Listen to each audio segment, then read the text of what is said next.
ہر چیز پر قادر ہے، وہ جسے چاہے عذاب دے اور جس پر چاہے رحم کرے، اور اسی کی طرف تم لوٹائے جاؤ گے۔ اور تم اس کو نہ زمین میں عاجز کر سکتے ہو نہ آسمان میں، اور نہ اللہ کے سوا تمہارا کوئی دوست ہے اور نہ مددگار۔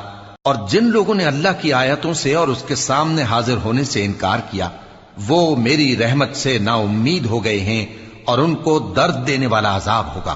تو ان کی قوم کے لوگ جواب میں بولے تو یہ بولے کہ اسے مار ڈالو یا جلا دو، مگر اللہ نے ان کو آگ میں جلنے سے بچا لیا۔